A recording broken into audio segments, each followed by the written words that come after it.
listening to the 14th source for all geeky and nerdy news and discussion, which means that you're listening to a podcast. For all intents and purposes. I'm D. Bethel. And I'm Andrew Asplund. And we are your two overeducated, codependent nerd hosts, bringing you the things that we like to talk about, but filtered through inquisitive and critical lenses in the episode for Friday, September 23rd, 2022. And what a week it was, Andrew. Actually, we forgot to talk about, in my personal opinion, one of the most important pieces of news last week, because we were coming back from a little break. We were discombobulated. Right. It's been a wild, time. But what are you talking about? What could you be referring to? You could talk about Star Trek Day. You could talk about other days. There were a lot of companies out there having days. Yeah, it's a week for days. Wait, what? I want to talk about a specific announcement made at a specific event, honestly, for a specific person, which is me. Not to be all self-centered here, but sure, Disney had a day. Yes, they did. Where they announced a lot of Star Wars stuff, a lot of Marvel's stuff. But let's talk about the most important thing. They released a trailer for the upcoming Willow TV show. Right. So this is a new TV show based on the classic 80s film. Mm-hmm.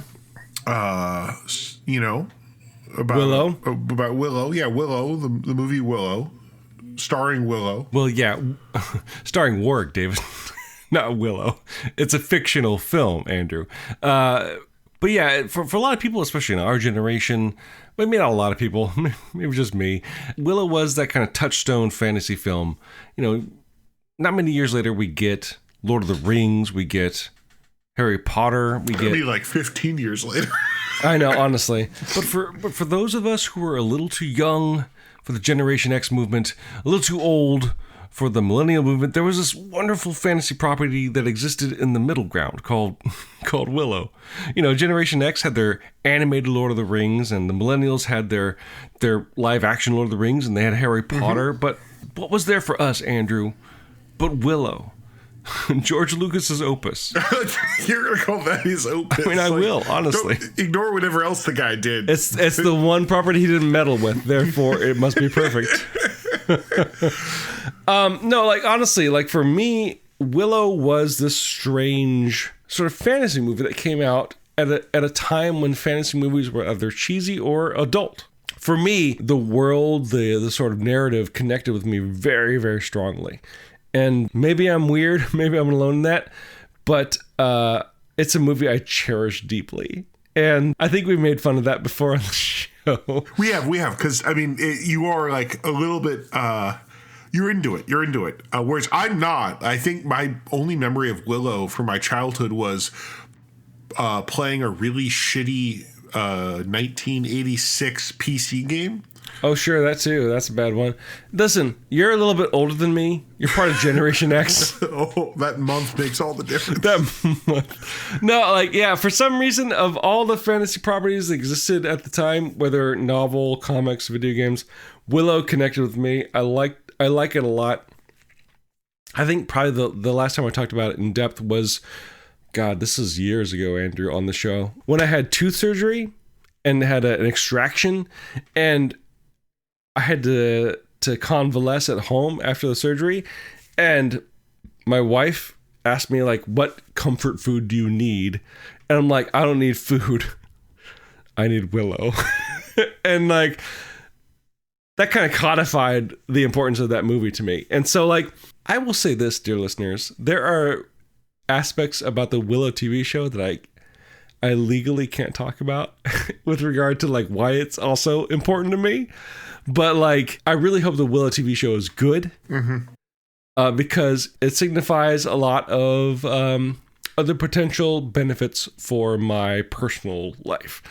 And that's all I'll say about it. Maybe someday on the show we can talk about it. But at the very least, as a fan of the original movie, that trailer is gorgeous. It's great to see Warwick Davis just being in the center of the action again, and then building on that mythology, that story. Sure, it's going to be a great deviation from the original source material in many shapes and forms, but as a fanboy, I love it. So I just want to start with that because I like starting on a positive note. Right. No, I'll admit that, with everyone talking about Lord of the Rings, the Rings of Power, or whatever, the new Amazon series, which I've not seen because I'm not a big Lord of the Rings person. I'll admit that watching that Willow trailer last week, I actually was like, you know what? Actually, I think I want to see this. It looks like fun. Like, that's the best part. Like, Rings of Power, I think, is the Lord of the Rings show. And what's the Game of Thrones show? House of Dragons? House of Matt Smiths. House of Doctors. House of Doctors. I mean, none of those shows look like they're fun. And to me, that's what I want. Right. And the thing against those shows and their respective, I don't know what the word is, mythoses, but they're just so wrapped up in their own continuity and seriousness, Like, there's something about the new Willow show, even just from the trailer, that's so earnest and based in just let's have a good time. And I'm into that. I mean, and regardless of whether I'm Willow fan or not, it just wants to have fun, and I'm all on board for that. And so I'm really glad, to me, that the show seems to be capturing the tone of that original movie, which is not self-serious. Which is not important by any means. I mean, I'm the first to admit that, Willow probably is a lesser fantasy movie.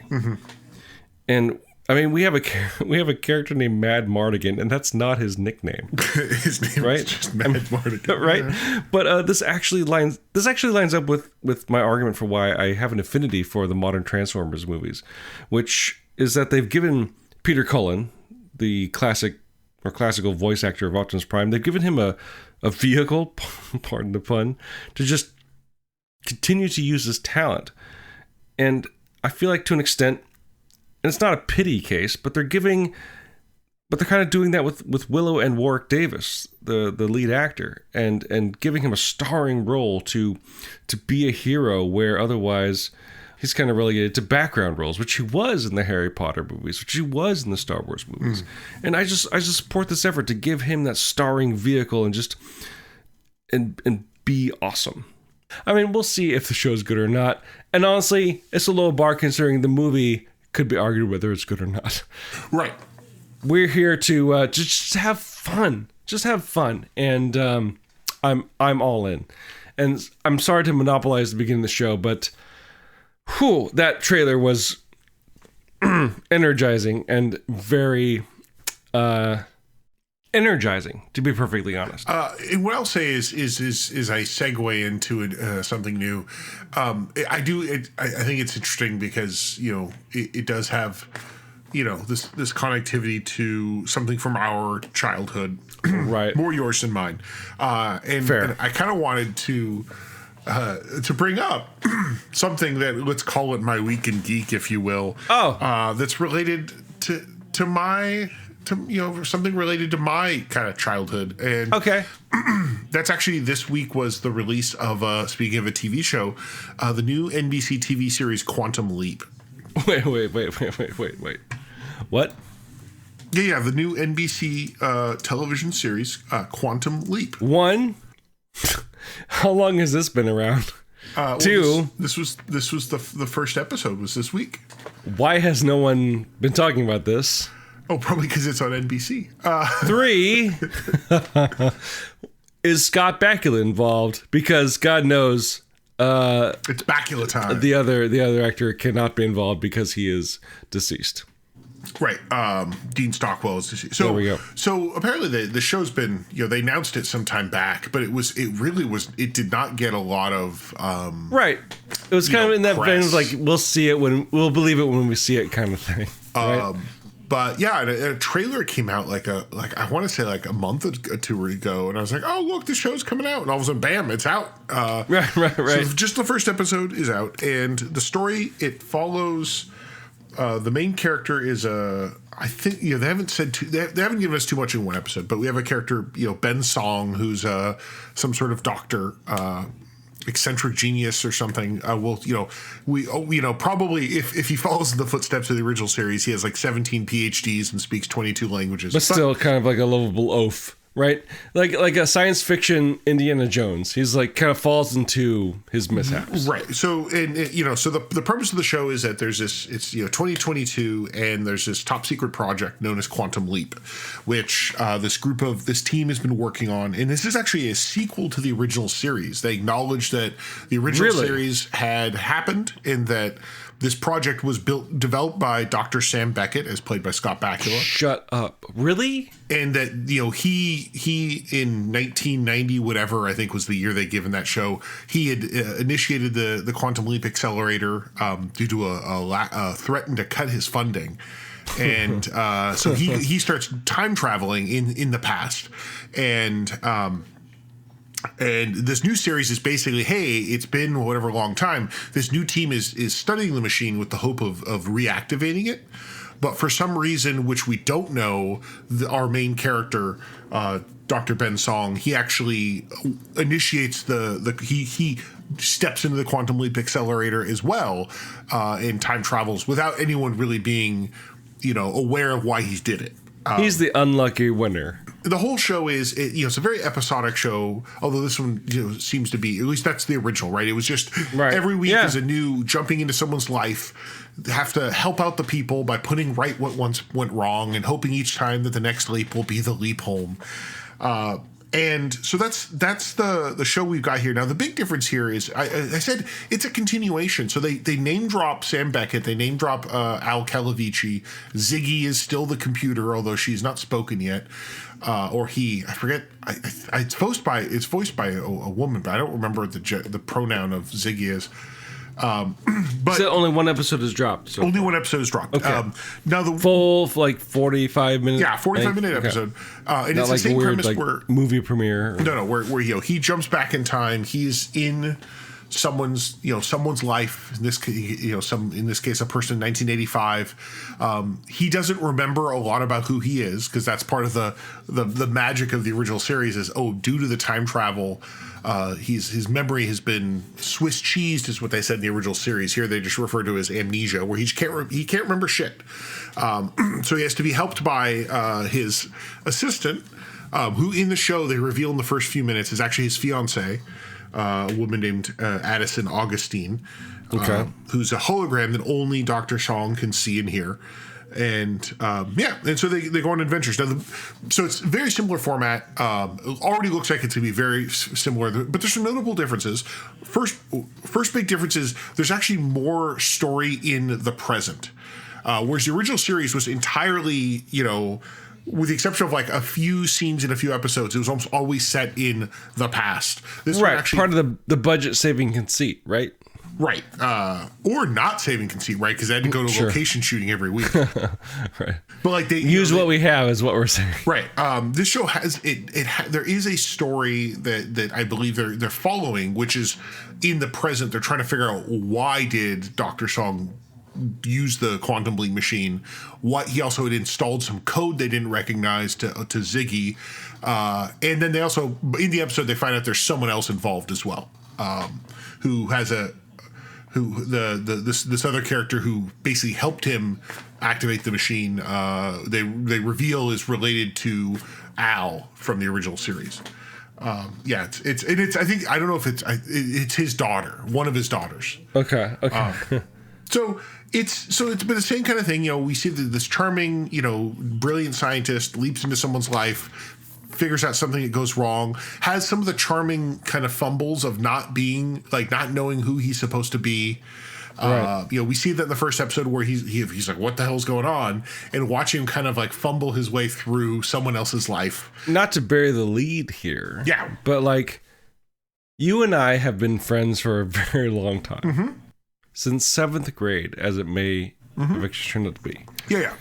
There are two properties that, well, I guess 3 technically, but I would say actually 2 properties that I immediately associate with you. The third I learned later. One is Doctor Who. I actually remember the arc of you gushing about Doctor Who up until we were in high school when the TV movie came out in 96, right? The other show is not Star Trek. That's something I learned later. Mm-hmm. The other show is Quantum Leap. This show is like, it's like the lead that's being buried here is like, this show is important to you. Like, not necessarily like, oh, it needs to meet this, and this requirement, but like the original Quantum Leap show is like a big part of your life. And so I want to like stop right there and go like, Andrew, you have expectations. How has this show met those expectations? And we're being unfair by just analyzing a single episode. Right. But like, is it now you've said literally in continuity wise, it is a continuation of that previous show. But for you as a fan, barring all of your, biases and all that stuff like that, how ready were you, based on what they presented to you, how ready were you to pick that thread up and go like, okay, yes, we're going forward with this? So I didn't follow much of it. The only reason actually, I knew it came out, but I heard it was on Peacock. I wasn't even going to watch it actually. But I found out I could actually just buy it on iTunes. There we go. And one of the reasons I did is because I'd seen some kind of people reacting, Quantum Leap fans on Twitter, reacting to it by basically saying like, oh, it was a fun show, but also it hit some kind of respectful moments. Like for example, at the end of the episode, they actually have a title card recognizing the death of Dean Stockwell. Right, the episode is dedicated to him. That's cool. So I think for me, what's interesting is that this show, I don't know. Like, it's hard for me to say what would it be like to watch this show if you knew nothing about Quantum Leap. Honestly, I think they tell you most of what you need to know, right? Like, oh, someone made this time machine. We haven't used it because the dude disappeared. Like, he never came back. And now, our main character jumps into it, and we see how the system works, right? He can't remember shit, has to figure out what to do, and he has to help save someone's life or fix something that goes wrong. Cool. That worked really well. They have a few like lore drops where they mention, the guy who created it. They mention, this other person is related to one of the other guys on the project. They do, they show images of both of them. And I think that's interesting.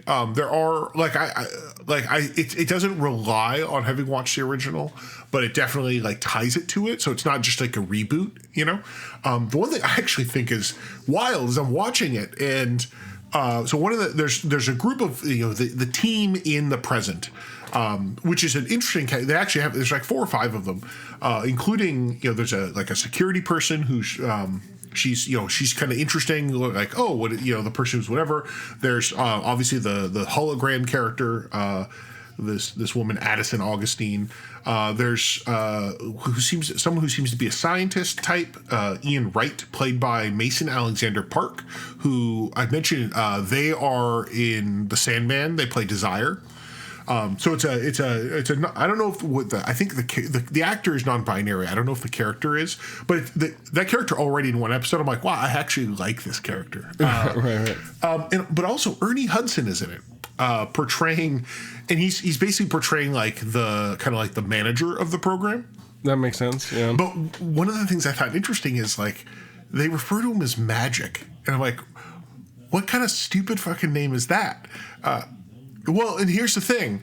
At first, I'm like, that's weird. Is it like Magic Johnson? What the hell is this? And then as I'm watching it, I'm like, wait a second. And there's a scene at the end where he is talking about things. And he acknowledges that they're doing some security footage thing. Like, this person's wearing this special ring. And he's like, that's like I have one like that. It's a tour ring from being in Vietnam. And that's for a moment as I'm watching this show, I'm like, holy shit. This character is from the original Quantum Leap.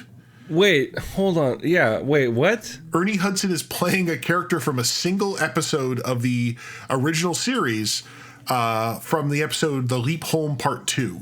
Was he in that episode, or is he just no, another actor? Well, okay, so that blew my mind for some reason. The actor that played the character he leaped into was Scott Bakula. I'm sorry, the character. So the idea is that this is a person that Sam leaps into in the original series, and he's now in charge of the program. And it's like, but they don't say that. They don't mention it. It's like one of these things where as a fan, I'm like, wait a second, that's the dude from that episode that he leaps into. They call him Magic because he had a sixth sense of being attacked by the man.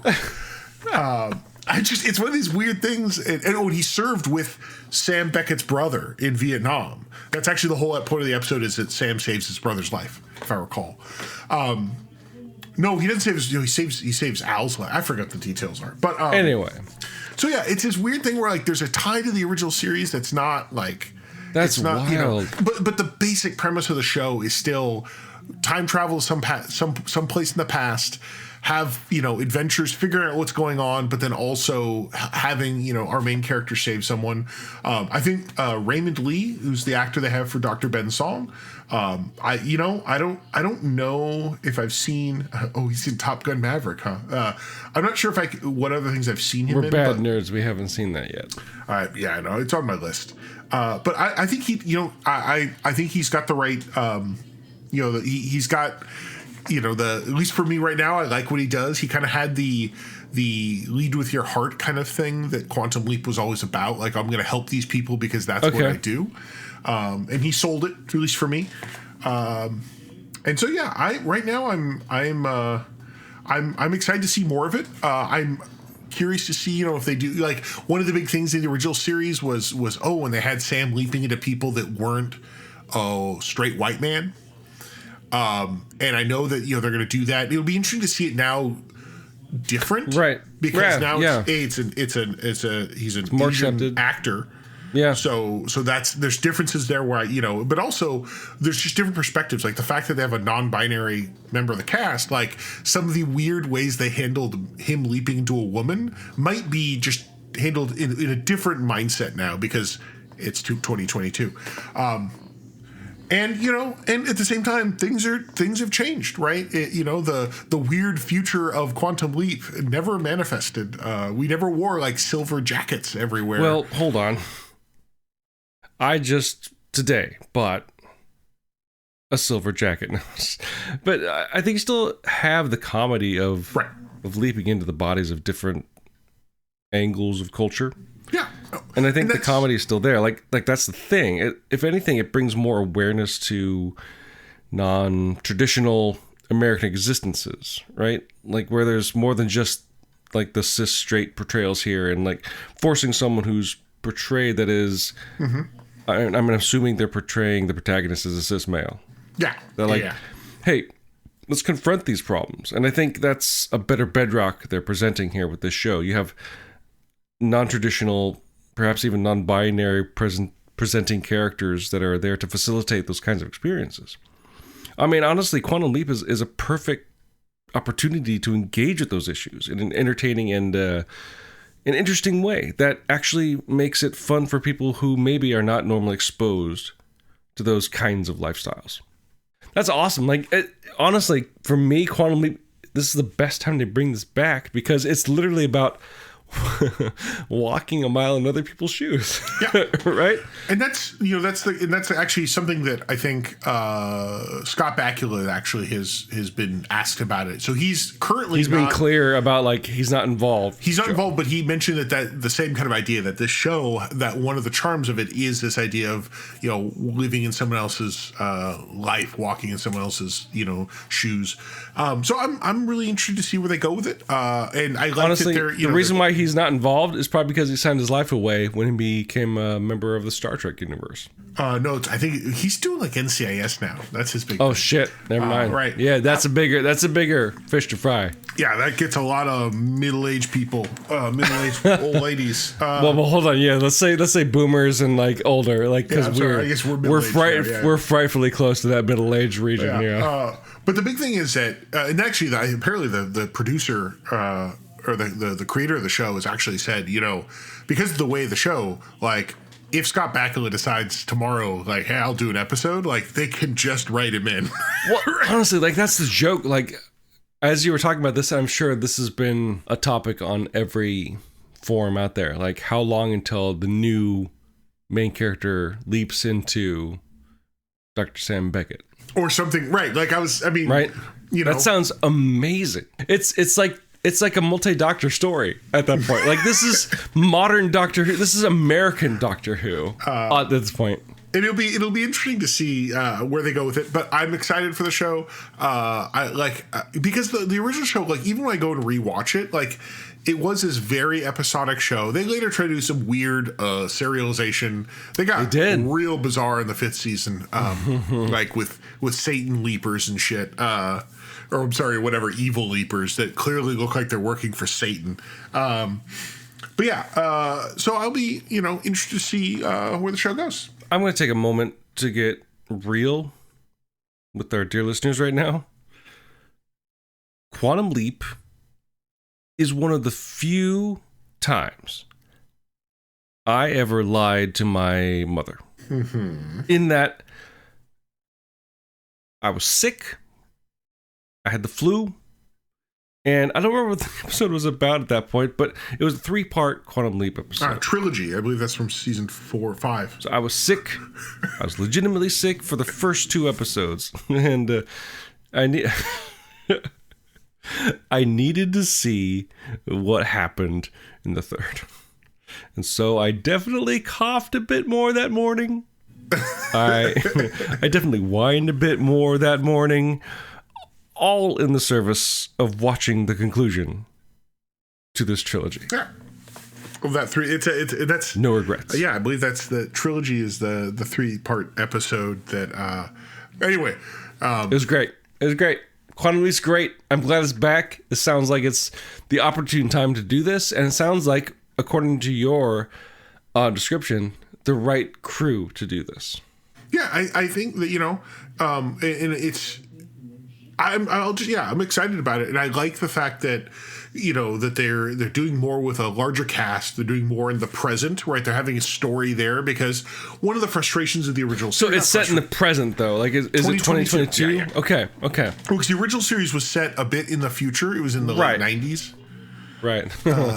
That's embarrassing. Yeah. When you go back and if you watch like just the first 5 minutes of the pilot, you're like, oof, you did not predict the future correctly.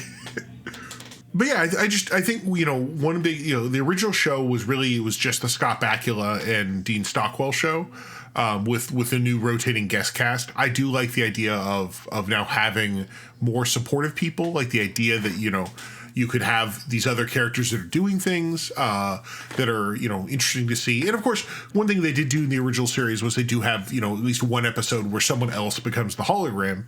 Right. But I think I'll be interested to see where they go. I don't know how long the first season is. It's probably like 10 episodes, right? I mean, it's network TV, right? Well, that's why I don't know. Right? Network TV's all up in the air now. I would guess it's between 10 and 16. They also tend to go for gold when it comes. Like network TV has the unfortunate habit of like, we approved you for 8. We'll see how you do, and then by episode 6, we'll give you like the full like 24 permission, basically. So like, I don't know.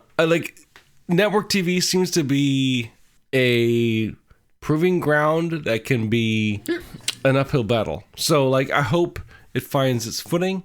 I hope it stays true to the ethos of the original show to an extent that it's like, it's goofy, it's weird, and it's problematic in the best ways, And like that to me, that seems like what the show is about. Yeah. So either way, I'm excited, but that's my kind of like I said, going back to your talk about Willow. This was kind of one of my this is a thing from my youth that I was fond of.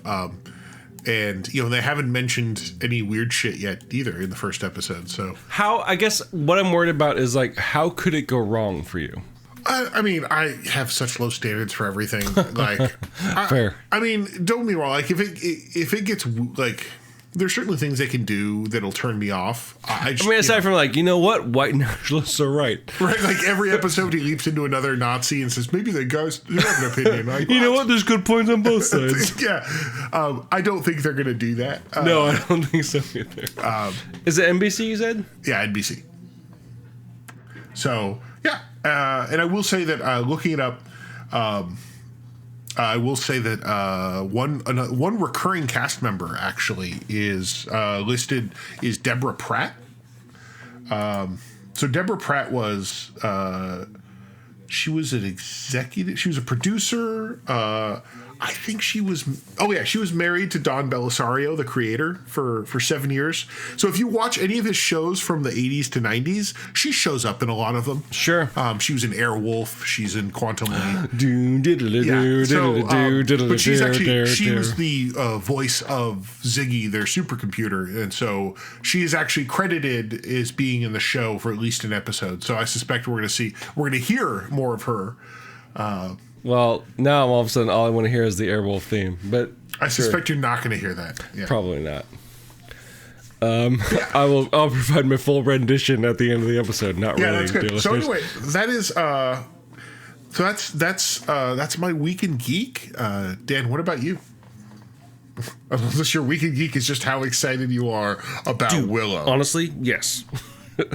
But yeah, I'll go into one other topic though.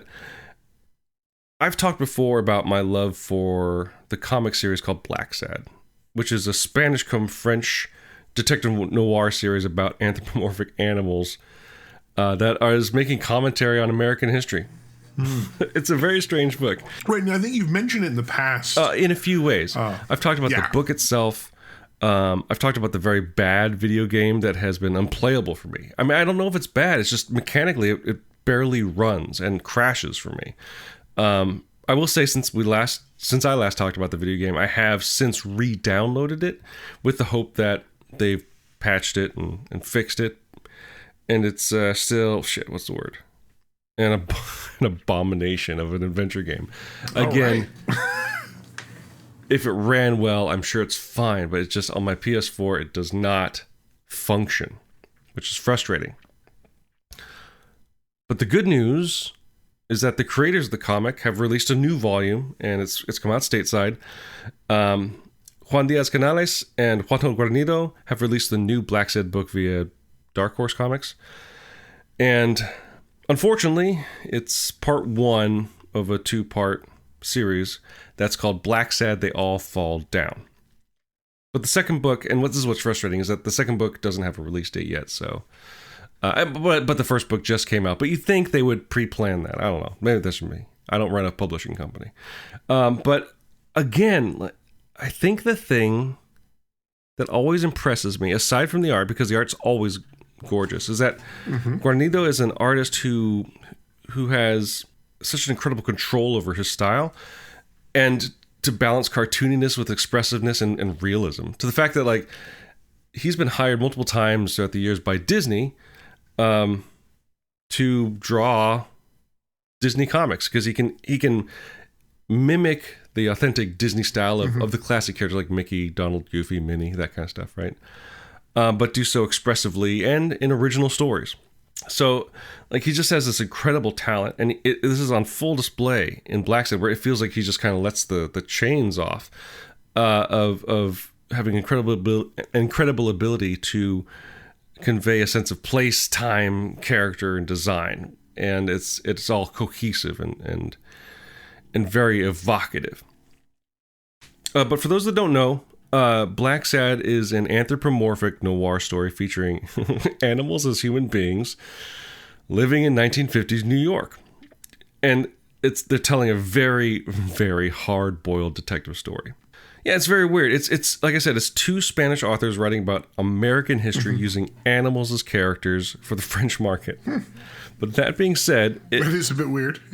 Since it started being published in 2000, I think, it's gotten enough praise and accolades to eventually be brought stateside by Dark Horse Comics, and they published the first collection of stories in 2010.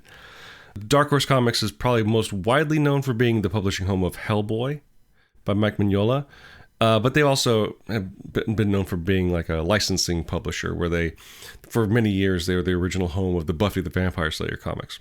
But yeah, in 2010, Dark Horse published the first 4 stories as a single volume, and have since published each subsequent story as a stand-alone hardback, right? Each one on its own. But the thing that surprises me... because I always love the art and stories, but what surprises me as a fan of noir and detective stories distinctly kind of American stories and storytelling is that these two Spanish creators are so much better at capturing and commenting on American political issues than it seems even the American media is able to do. It's outstanding and sobering, I guess, in the fact that, like, what we need with regard, it feels like what we need with regard to the lens on current American politics and culture is an outsider view. And actually, with that in mind, let me read, just to give you a sense of kind of how deep they're digging into issues and stories endemic to American culture. Let me read the description off the back of the new Blacksad volume. And again, it's just part one, so it's not complete, and so I can't really spoil the full story because I don't know it. And I'm abbreviating here a little bit. Like we're in part two where they reveal that, you know, the white nationalists have no, that's honest. No, that's honestly, that's a story called Blacksad Arctic Nation, which you can find in that initial 2010 collection published by Dark Horse.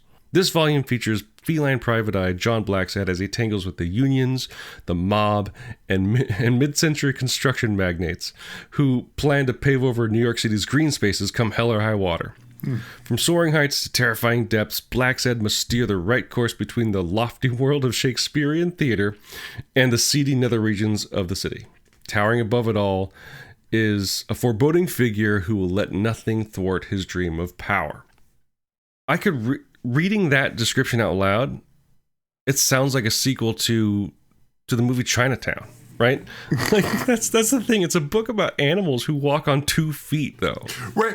No, it's funny because I don't think I realized that, and you probably said it, I just never hear it, that it's actually set in New York. Right. It's New York in the 1950s. Right. It's other than the fact that, it's just a noir story, except it's a cat. And it's written by Spanish creators.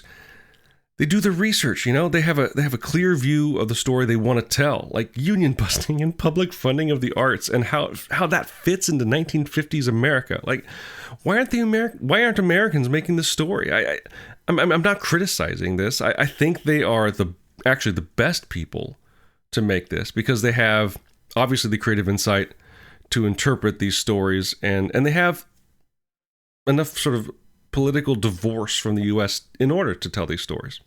Like, what better case to look outside of American media for commentary on American politics, history, and culture than something like Blacksad, which is about a private detective cat, Andrew.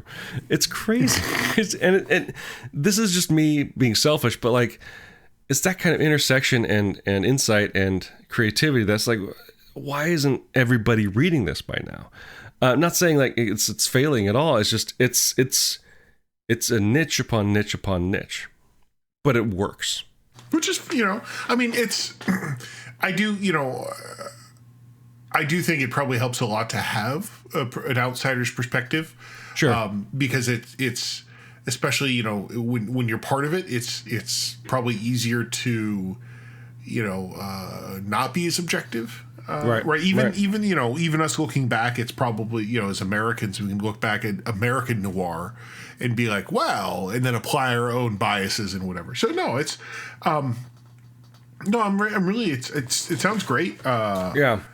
I don't think I realized it was just straight up, America. I thought it was, right. New Cat City or something. Right.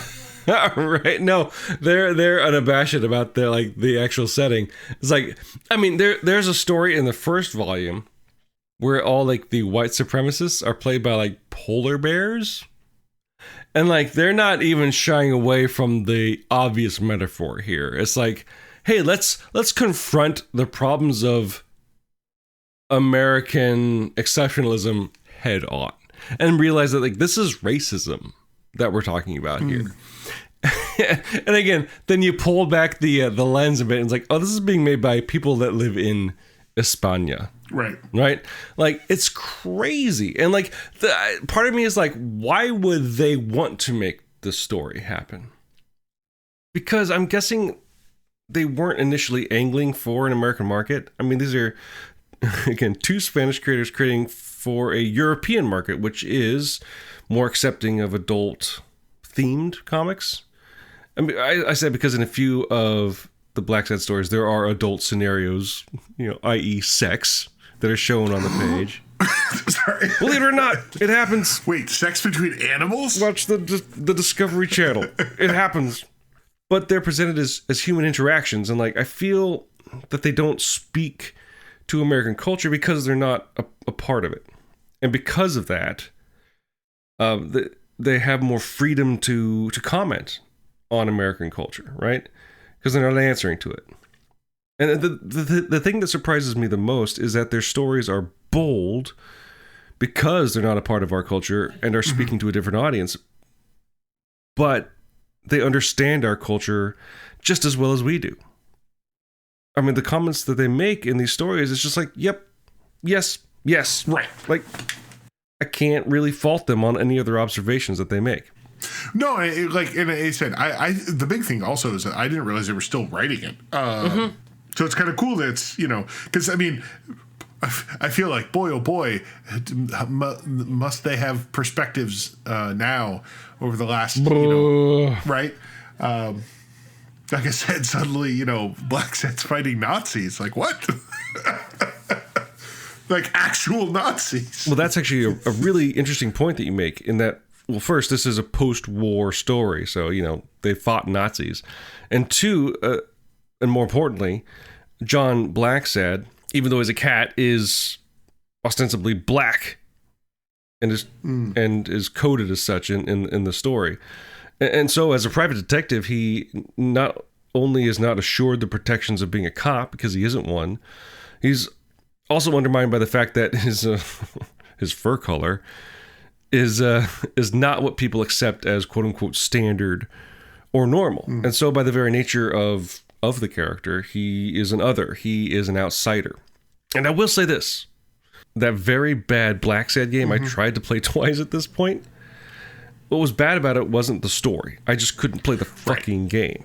And you were trying to play it on a PlayStation, right? Yeah. No, it's on my list of things to see if the Steam version is I'm sure it's fine. I'm sure it's fine, actually. Or it could be just as much a train wreck. Honestly, who knows? I mean, playing through that game, through the first hour or so, they were really nailing the aesthetic, but they were also quietly and accurately nailing the vibe of the comic. So I feel like I'm missing out because the game is broken, right? But I'm actually not missing out because we have this new book, and the book is awesome. It's attacking something that's very much in the news right now. It's dealing with union busting. It's dealing with the public funding of the arts. I know. No, it's just funny because I was public funding of the arts. I was thinking of the first episode of Leverage Redemption, which is about private funding of the arts, right? And basically about washing, reputation washing by, oh look, I give to all these museums. Yes, right. Yes, no, exactly. Blacksad is a weird comic, but it's great. The problem is this: they divided it into two parts, and they have not put a specific date on when part 2 is released. So that's one. I'm worried about the state of Dark Horse because I'm like, why can't you put a date on They All Fall Down part 2 for Blacksad? That's dumb. Well, is it released in the original French? Yes. So worst case, you'll just have to learn French.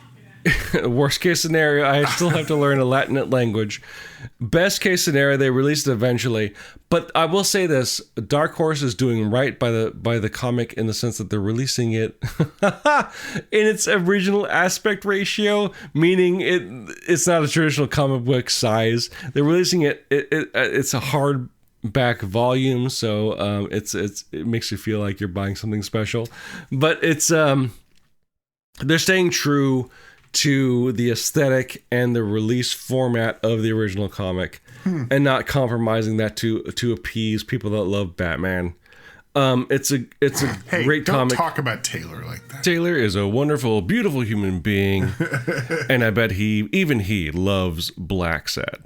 But the important point is this, Andrew, that Willow is coming out very soon, and we need to watch that first season because we need to feel joy in our lives before we can be brought down to the sad realities that are presented in Blacksad. Wow, this was a real. I didn't realize this was this podcast was a journey for you today. It's from the happiness of Willow to the stark realities and depression of Blacksad. As long as Jean Marsh is involved, I don't care.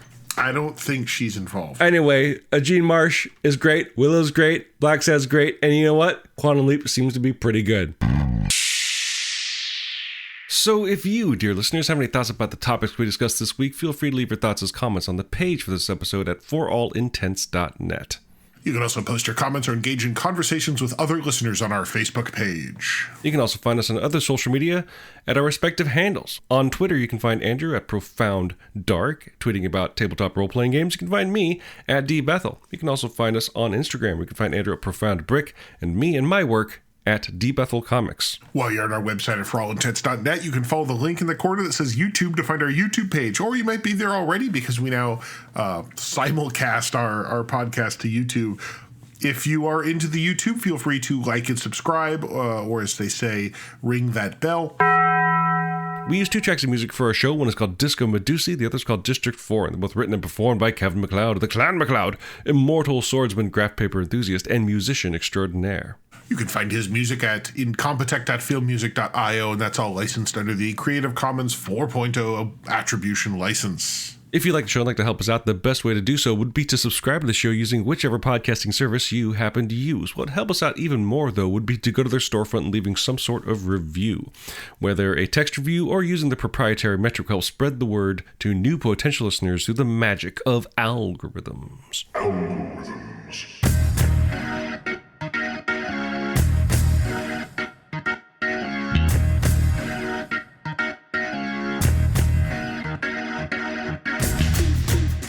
As we're coming to the end here, I do want to take a quick minute because I finally feel better.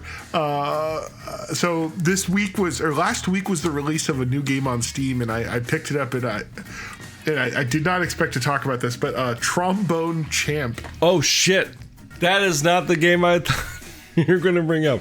I think I'm talking about Monkey Island. No, I'm not going to talk about that stuff. No. The Star Trek Day from 2 weeks ago. Trombone Champ, which is this bizarre-ass game on Steam where you're playing the It's a trombone. Oh, Jesus. It's like a Dance Dance Revolution, except you're playing... How are you playing the trombone on a mouse and keyboard? With the mouse is the slide and the keyboard is the blowing. It's a fascinating. It's bizarre. There's videos going around on Twitter right now where people are like, "Holy shit, look at this!" Like you're playing like, "Oh wow, it's Beethoven's Fifth." I've never heard it quite played that way. You know. Do you know if any home hackers have configured it so that you can actually play through a bone? Well, I mean, yeah, that's the sound. I mean, you're playing it with your mouse. And your no. keyboard. I mean, like a trombone peripheral or like some sort of doodads you can hook up to a trombone and it corresponds to the mouse and keyboard inputs or something like that. Yeah, I don't think someone's created that. That's too bad. Although that there's actually probably, because it's certain motion, it's probably not that hard to do. But again, that'd be excessive. The reason I want to mention it is it is strange. I do recommend checking out some of the streams people are doing it if you get a chance. The one thing that's weird is it has fact screens that come up, and also you end up collecting trading cards about trombones. Okay. In the game. So we're getting Fallout / Red Dead Redemption vibes here, where you collect fact cards about the world. So the thing is, you get 2 points every time you play a song, and you. I get 2 points all the time.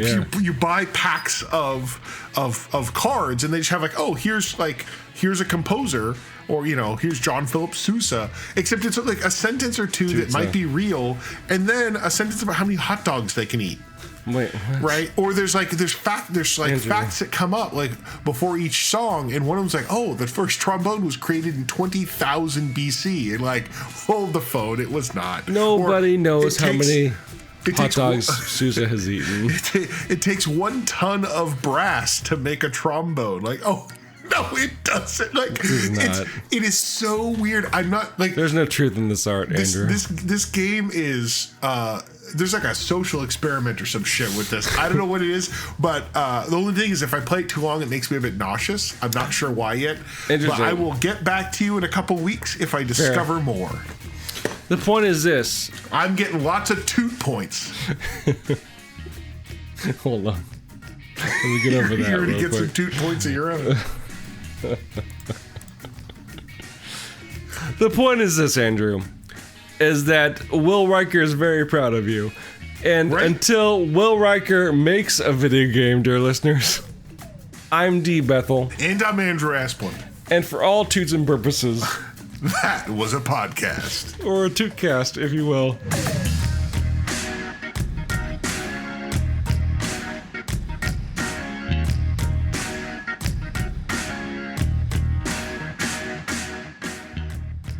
He gets fired from the Enterprise, and he's like, so like, let's just say the episode I just watched where like he actually gets court-martialed for his role in the Pegasus excursion.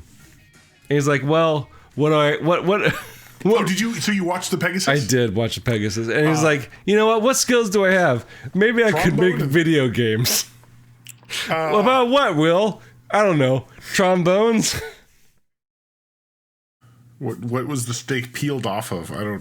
What's the end My of that nipples. sentence? Like, I don't know. The bone. Peeled off of what, Dan? What are you peeling steak off of? You got 290 toots for that. It's the only metric I measure by.